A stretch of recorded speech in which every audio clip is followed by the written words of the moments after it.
hand it off to Andrew. Right. Thank you and welcome everyone. So I'm Andrew Miller, founder of a company called Qcelerate. There's the logo on the left. So initially when I started the company, I wanted the company to focus on quantum computing, hence the name Q and Accelerate, kind of like accelerate. But because the market shifted, I'm now doing AI ML consulting. So that's the main thing. And I'm based out of Holly Springs, North Carolina, kind of close to Red Hat headquarters, if you're familiar with Red Hat. And so today I wanted to talk about disease detection, specifically as it relates to quantum computing. And so let me get started. And the first thing that I want to talk about is kind of the benefits, the real world benefits of doing disease detection. And specifically what it offers is if you detect a disease early, you have a huge saving, and also you might be saving lives, right? You know that a lot of cancers, if you find it early, you can cure it completely, or you can reduce the cost of care, or you could prolong life. And so there's a lot of benefits, economical and just to human life and our civilization. And so that's one of the biggest benefits is detecting disease early. The other big one is personalized medicine. So if we can tailor care to an individual, to their disease history or health history, we can then improve the care. And a lot of times, like at least in my personal health, like I struggle with the hospital just kind of following a generic protocol, and they're saying, well, that's what everyone gets, and you have to get the same thing. And so I think we can get a lot more people happier and also healthier if we personalize our medicine. And so that's another big benefit. So for disease detection specifically, because it works at two levels: individual and then population. The other big benefit is drug discovery. And specifically here, I talk about simulating molecular interactions. And I hope you can see, by the way, like you can read somewhat. But in essence, and it's kind of like you think about it, how do you tie disease detection to molecular interactions? Like, well, how do you connect the dots, right? And so the reality is when you are sick, you go to a doctor, they do a blood testing. And going back to the concept of personalized medicine, well, one thing you can do is get the biological samples and analyze them for different called metabolites, or you could do genetic analysis too. But in essence, you'll get some molecular composition of your blood or whatever other sample that you're using, and then you can sort of build a history of the disease progression. And that history, you can build a digital twin of yourself, and then you can test how a specific novel, non-existent drug can metabolize in your system, so you will know with more degree of accuracy and confidence that this specific proposed drug or treatment that might be even personalized to you is going to actually work with certain degree of confidence. The other big part of the benefit is population health. So I talked about the individual, but when COVID happened, everyone was unprepared. None of us knew, but the reality of it is if we could detect early signs earlier, we could be more prepared, and so then we wouldn't have a disaster such as we had before in many times. So that's another big benefit. All right, so the big thing with quantum computing, everyone is talking about quantum advantage. So, and everyone is promising, next 10 years we're going to get quantum advantage. It's going to be great. It's going to solve all the world's problems, which is not true. But but then let's imagine that we do get there. We have quantum advantage. Where does it come from? And so one of the biggest things where it comes from is from the fact that qubits can represent a lot more states simultaneously. And so then here on screen, I have a Bell sphere. And in essence, you have on the top ket 0, which is the basis state. And then on the bottom, you have ket 1, which is another state. And so then your qubits exist in superposition of those two states.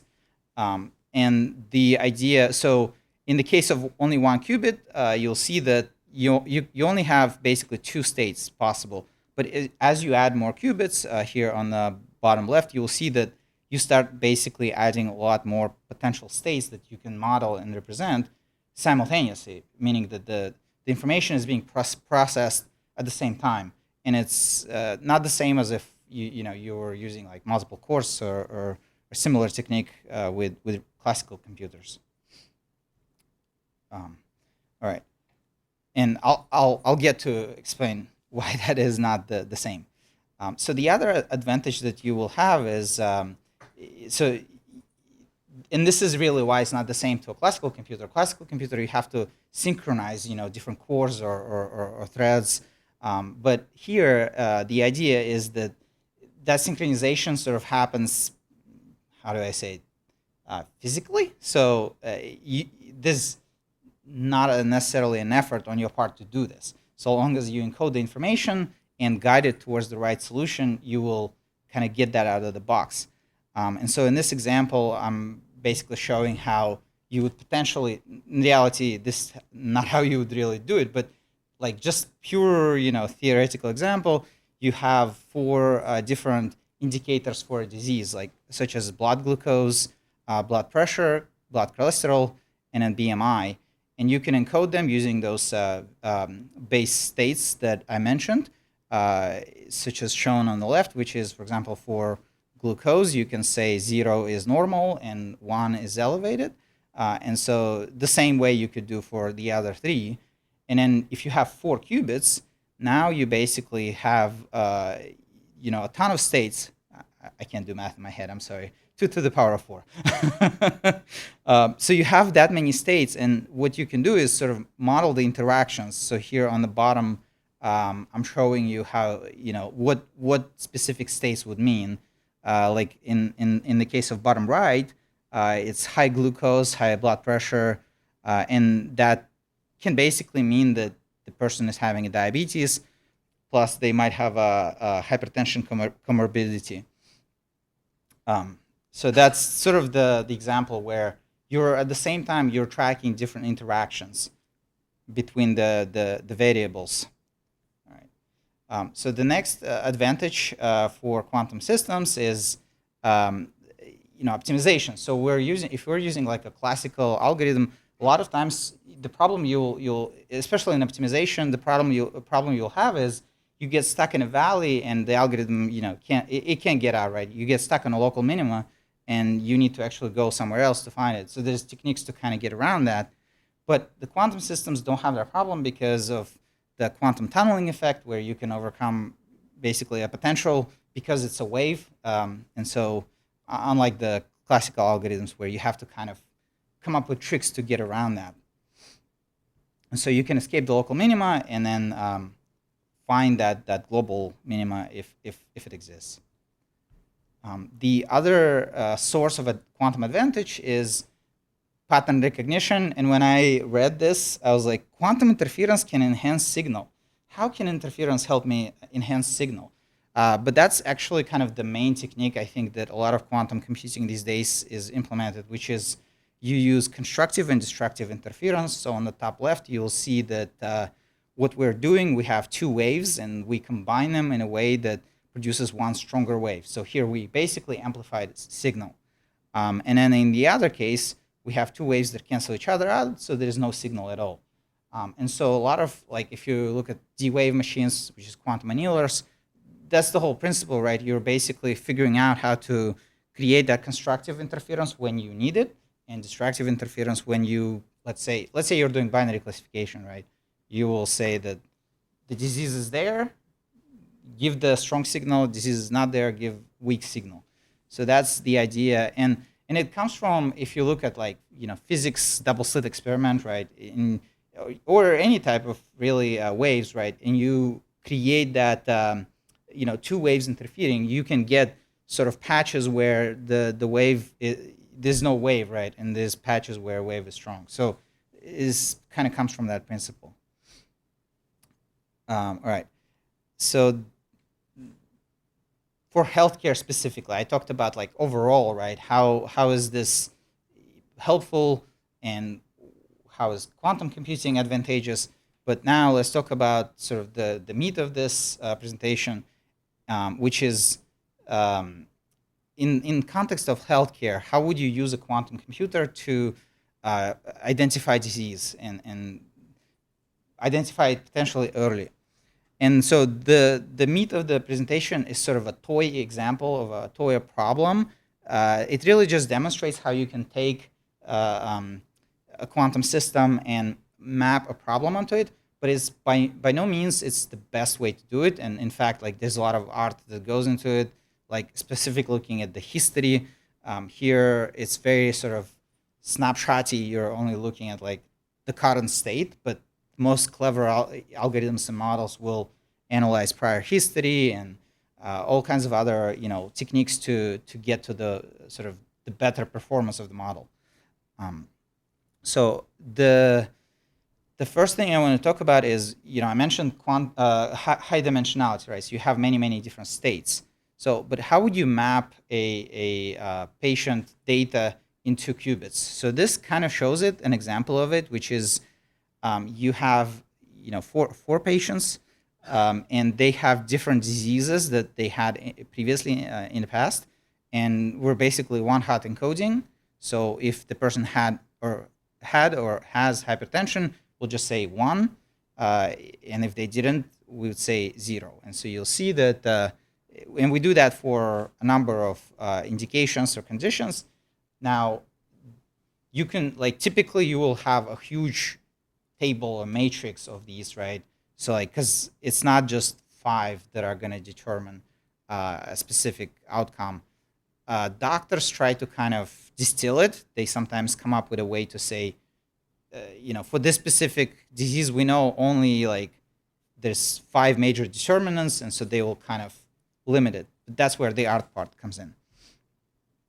All right. The other big part of this is also using superposition, and this is how it's different from classical computers, where the infamous Schrodinger's cat. But in our case, it's not necessarily a cat, right? It could be that superposition state of, for example, a person having some sort of a heart condition. So they're kind of quote unquote having it and not having it, but the reality of it is you can steer the system to give you the right answer when they're more likely to have it, and the wrong answer when they're less likely. So it's not 50-50 that the cat is dead and alive at the end. It's you can drive it towards where it will tell you, yes, this is highly likely to be the case of person having a specific, for example, heart condition. And that's sort of the way to leverage superposition.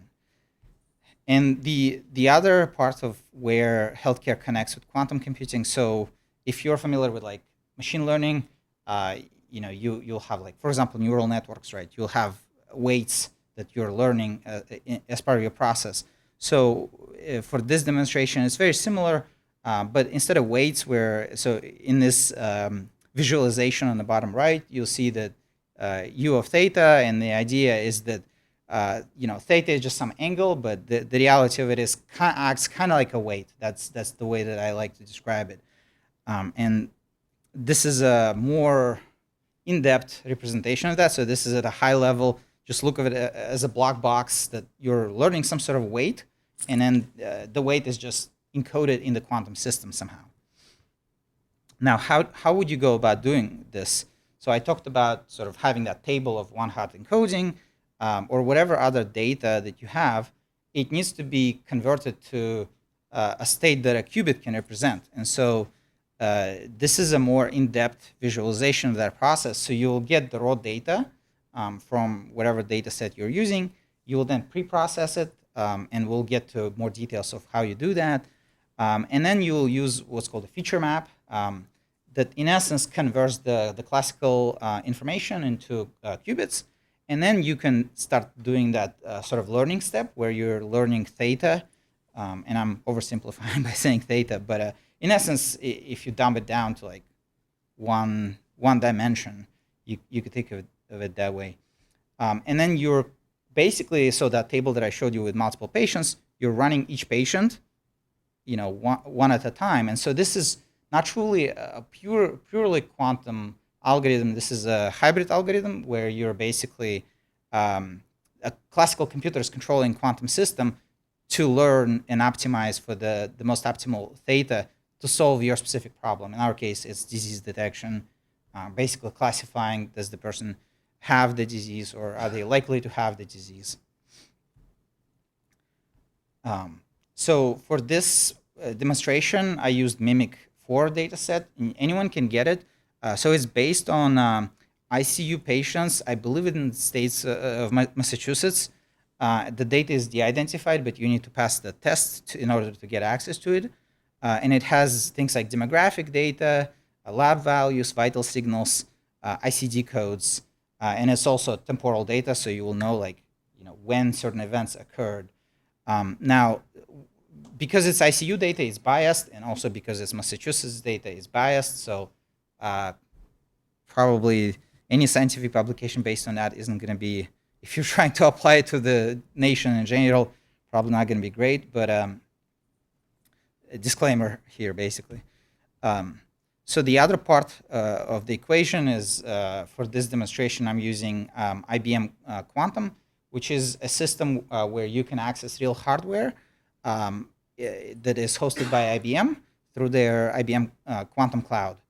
And I'm using a package called Qiskit, which is a Python library that allows you to instruct a quantum system to perform certain actions. And the final piece of it is advanced analytics, where you, in essence, do some feature engineering. So it's not just a simple, pass through. You're actually doing something a little clever, not extremely complex. So note about current limitations. Here for this demo, I'm basically using 4 qubits. So you can't map 100 features that easily into 4 qubits. So there's going to be obviously loss of data or loss of accuracy due to this. For data set scale, so it's a demonstration, so it's not like a full-blown. I'm running this on like a sample of 500 patients. So the training time, obviously, if you want to run larger sets, is going to increase. And we're still in the age of noisy quantum computers, so it's not going to be great, just to set the expectation. So I talked about advanced analytics. This is where sort of I need to explain what I meant by that. So we start with just loading the data from Mimic data source. And then for this specific example, I'm basically training a model that is going to detect sepsis. And is going to basically say, yes, this person is likely to have sepsis. And so the doctors know that there are certain biomarkers for sepsis. So here I have a list of biomarkers that might be indicative of sepsis. And then on the bottom left, this sort of a snapshot is just part of that big table containing the different indications. But what I do is take the mean, the min max standard deviation and the mean of each of the labs, and basically jam that all into a table. The next step is I'm looking for patients that have sepsis because I need to have labeled data, right? How am I going to train a classifier? So I'm grabbing some of those patients, and in essence, I'm doing some sampling to get a more representative. I'm not going over the sampling, but the code is on GitHub, so there will be a link I'll publish. I don't know if the repo is already open to public, but I'll make sure to open it, and I'll upload the slides on DevConf's website after the talk. But the idea is that I talked about sort of only having 4 qubits, right? That's not a lot. You can get access to 100 qubit systems and more, but you still, if you're doing something clever and or something that's more real world, you probably want to have more features than 4 features, right? So here I kind of demonstrate how you might be able to do that, doing what's called principal component analysis. And the idea is basically it's a compression technique, like used, for example, for image compression here.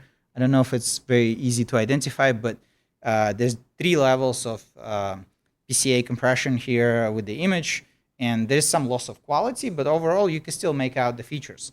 And so the idea is that we take sort of, let's say we have 100 different features, like let's say, conditions in that one hot encoding, or labs, different kinds of labs, I can condense them. Even though I have 4 qubits, I might be able to condense like 16 of those features into 4 qubits by doing PCA. Yes, there will be some loss of data, but at least like, I'll get sort of the majority of the features somehow crammed into that the 4 qubits. So here in this example, I'm basically jamming 140 of them into 4 qubits. In the last step, we talked about sort of the Bell sphere, right? And so you can't just have like an arbitrary value, so you have to normalize the data before you feed it into the system to be minus pi range. All right. So the last part is the encoding, quantum encoding. So this talks about how you would encode those classical bits or classical data into a quantum system. For this specific example, I'm using ZZ feature map, and the circuit is displayed below. But the idea, so ZZ, what does that stand for? I didn't know before giving this talk. Basically stands for the product of Pauli Z gate, specifically tensor product, and I will try to break down the circuit real quick. So on the left, you have the original qubits in their 0 state, and then they go through quantum wires, which are not real wires. But if you think, the way that I like to think of it is, if you think about quantum systems, like an actual optical fiber where light travels, so then you can kind of imagine that it's a fiber line. That's the way that I think about it. But if we talk about IBM systems, like this isn't real hardware, right? Because on the superconducting qubit systems, like there's no light, right? So, and in fact, these are logical qubits. On real hardware, you have physical qubits. So like 4 logical qubits might map to like 10 physical qubits. So but it helps to think about this logically. So you feed the 0 state into the Hadamard gate, and that basically what it's doing is putting the qubit in a superposition state. So in essence, it's not like how would I describe? If I go back to the Bloch sphere, right? It's not with up or down state. It's somewhere in between. I think it's a 90-degree rotation. I got to go back, but in essence, it's some sort of rotation on the Bloch sphere. And so once you've done that, the next step you'll see is the P step, that P block, and that's another rotation. I think, let's see. Yep. So this one is rotation around z-axis, and it's very hard to see, but in essence, it's 2 times x of whatever qubit number it is.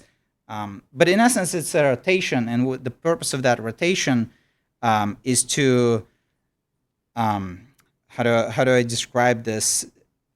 I don't even understand it myself.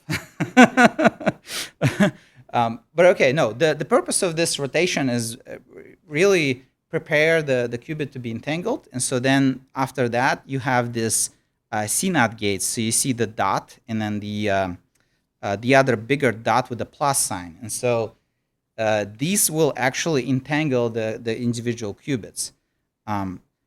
Right. Okay. Going back to the previous state, the purpose of that is really encode the classical data, right? Because you're passing in x of 0, which remember has been normalized to minus pi to pi range. So then you're encoding that classical information into the qubit, and then you entangle the qubits, and you're doing pairwise entanglement of those qubits, and that's what kind of this cascade of this plus sign and then p in between.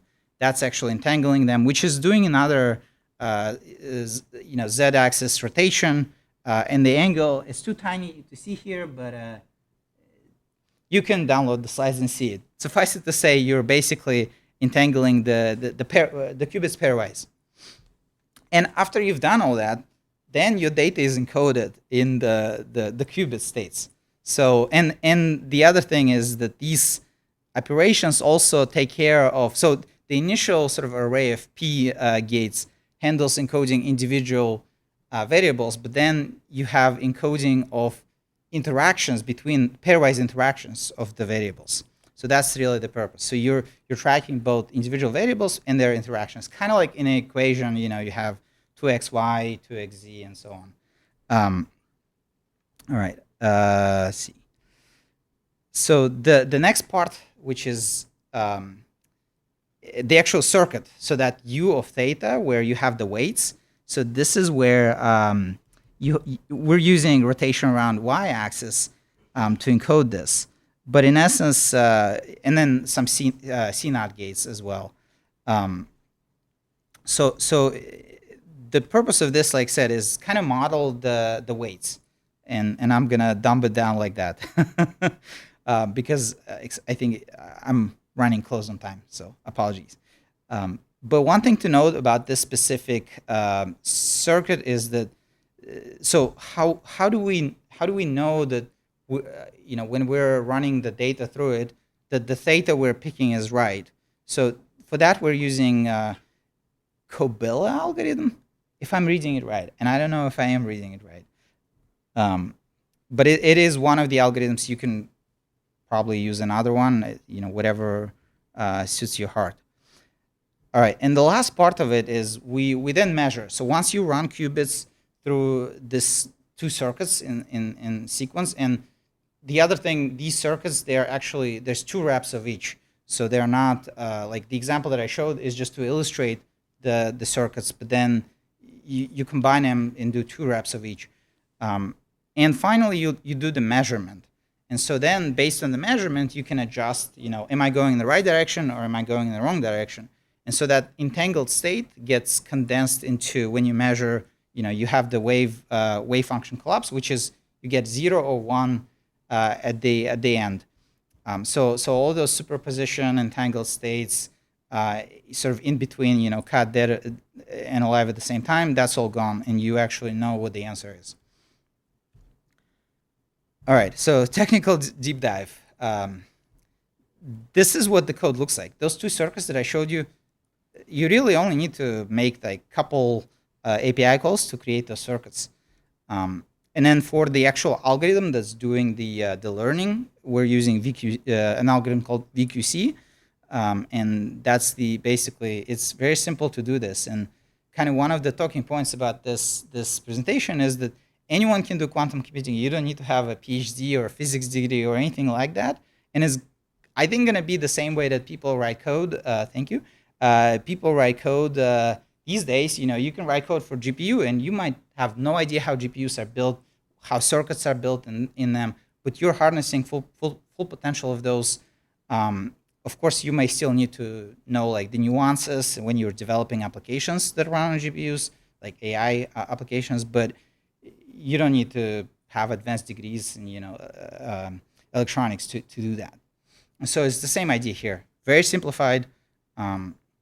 So just think of it as like block boxes that are doing things for you. All right, so I talked in the beginning about sort of real hardware, but when you develop real hardware, access is limited. You may need to wait in a queue. So a lot of times we use simulators to try out the algorithm, make sure everything is kind of looking all right based on what we are expecting. And so then we can run on a real hardware, but real hardware is limited. So this is where I will kind of switch to PyCharm, and let's see if I can run this. So this is the actual code. There's about 400 lines of code. All right, so this is going to run on real hardware. And I hope that those quantum machines in IBM data center are up. So it's like I described, this is loading the mimic data. Now it's basically, it only found 100 cases of sepsis. So if we're doing 500 samples, you can imagine the prevalence rate. Now I'm not doing like actual. So if you're doing, like I said, like this for real, you would be making sure that your prevalence rate in the sample is matching the prevalence rate in the population you're targeting. I'm not doing anything like that because it's just a demonstration. So I end up extracting 14 categories that I believe are most indicative for sepsis, and then using PCA, jam, all that into 4 variables, and then that gets fed into a quantum circuit with 4 qubits.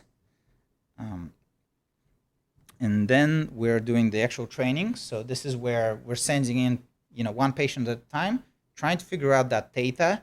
And so that theta is not a single theta because, the rotations, each qubit is going to have its own gate. So the rotations, if I go back to that slide, where that was this slide, right? So basically, each of these red blocks has its own theta. So we're learning that.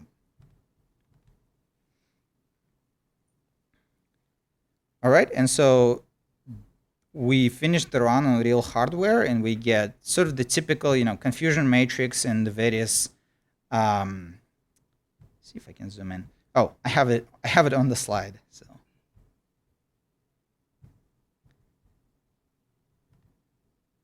And so we have the typical, confusion matrix and some other matrix metrics such as like precision recall, F1, and there's a gazillion of metrics that you might need to look at. But the point of this is really not to say that this is the perfect algorithm, because it's not. This is just a demonstration of how you could take a real problem and map it into a quantum system and do it today. Future enhancements are, applying more advanced modeling techniques, doing multi-class classifications. Also, I didn't talk anything about like error correction, but we know there's error in the system, so there's algorithms that will combine gates in a way to correct for errors. So that's another thing to potentially add. Look at more features.